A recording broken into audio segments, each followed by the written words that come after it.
Hello friends, আজকের ভিডিওতে তোমাদের সবাইকে ওয়েলকাম করছি। দেখো, এই প্রথমবারের জন্য আমরা দেখলাম পিএসসি ক্লার্কশিপ কিন্তু 4টে শিফটে পরীক্ষা হলো। 16ই নভেম্বর, 17ই নভেম্বর, দুটো শিফট দুদিন করে। যার ফলে কি হলো, এক্সামের ডিফিকাল্টি লেভেল কিন্তু ভ্যারি করলো। কোনো একটা শিফটে এক্সাম লেভেল মডারেট ছিল বা কোনো শিফটে হার্ড ছিল। যেমন 17ই নভেম্বর যে পরীক্ষা দুটো হয়েছিল, থার্ড আর ফোর্থ শিফটে দুদিনই কিন্তু পরীক্ষার প্রশ্ন বেশ কঠিন ছিল 16ই নভেম্বরের থেকে।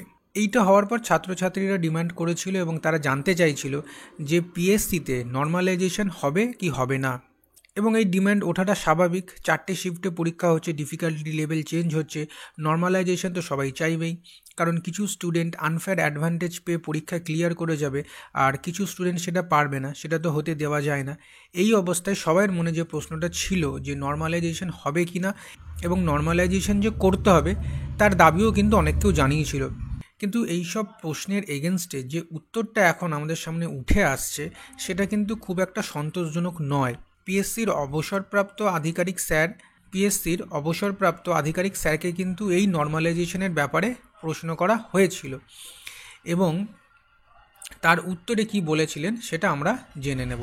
তো স্যারকে প্রশ্ন করা হয়, তোমরা দেখতে পাচ্ছ স্ক্রিনে, যে ক্লার্কশিপে কি নর্মালাইজেশন হবে। তৃতীয় এবং চতুর্থ শিফটের প্রশ্ন খুবই কঠিন ছিল। তার উত্তরে স্যার যেটা জানান সেটা হলো সম্ভবত না। এবারে এটা কিন্তু খুব হতাশাজনক, বিশেষ করে তাদের জন্য যাদের কঠিন শিফটে পরীক্ষা পড়েছিল। এবং এখানে আর একটা জিনিস যেটা আমাদের মনে রাখতে হবে, এই যে প্রিলিমিনারি অন্যান্য ডাব্লিউবিসিএসের মতো হোক বা এসএসসির মতো হোক বা যে কোনো পরীক্ষার মতন হোক, সেটা কিন্তু স্ক্রিনিং টেস্ট নয়। মানে প্রিলিমসের যে নাম্বারটা হবে এবং মেন্সের যে নাম্বারটা হবে সেটা নিয়েই কিন্তু ফাইনাল মেরিট লিস্ট তৈরি হবে। তাহলে প্রিলিমসে যারা কোশ্চেনের ডিফিকাল্টির জন্য একটু পিছিয়ে পড়বে তাদের তো এই বিষয়টা আনফেয়ার বলে মনে হবে এবং মনে হওয়াটাই স্বাভাবিক। এবারে তোমরা প্রশ্ন করতে পারো যে আমরা এতদিন পর্যন্ত নর্মালাইজেশন দেখেছিলাম, কিন্তু অনলাইন যে পরীক্ষাগুলো হচ্ছে কম্পিউটার বেসড টেস্ট, সেগুলোতে পিএসসি একটা অফলাইন পরীক্ষা, তাহলে এখানে কি নর্মালাইজেশন সম্ভব? কেন সম্ভব নয়? তার উত্তর কিন্তু আমরা এখানে দেখতে পাবো। এটা আরআরবি এনটিপিসির নর্মালাইজেশনের ফর্মুলা। এবছর যে নতুন রিক্রুটমেন্ট বেরোলো তার সাথে কিন্তু এই ফর্মুলার একটা নোটিফিকেশান আলাদা করে বার করে এটা বলা হয়েছিল যে এই নতুন ফর্মুলা বেসড করে কিন্তু তৈরি করা হবে।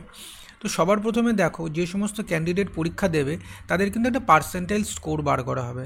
পার্সেন্টাইল স্কোর বার করার পর একটা বেস শিফট ধরা হবে এবং তারপর স্কোরটা নর্মালাইজড করা হবে।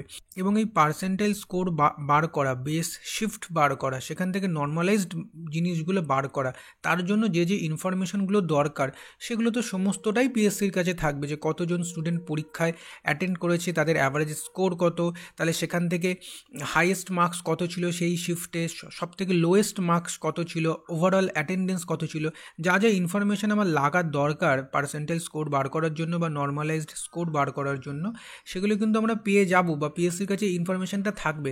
তাহলে কেন নর্মালাইজড করা হবে নয়? তোমাদের মাধ্যমে আমি দাবি জানাচ্ছি যে অবশ্যই নর্মালাইজ করা হোক পিএসসি স্কোর। এবং এই ভিডিওটা তোমাদের ফেসবুকে হোক, হোয়াটসঅ্যাপে হোক, সব জায়গায় শেয়ার করো এবং একটা দাবি তোলো যে পিএসসি ক্লার্কশিপে কিন্তু নর্মালাইজড মার্কস আমরা চাই। #We demand normalization in PSC clerkship। এই কয়েকটা বার্তা তোমাদের দেওয়ার ছিল, দিলাম। সামনে রাস্তা অনেক বড় এবং লড়াই কিন্তু বাকি আছে। সবাই এগিয়ে চলো, মনে সাহস রাখো এবং মন দিয়ে কিন্তু নিজের প্রিপারেশনটাও করো। খুব তাড়াতাড়ি দেখা হচ্ছে নতুন একটা ভিডিওতে। Till then, God bless, take care.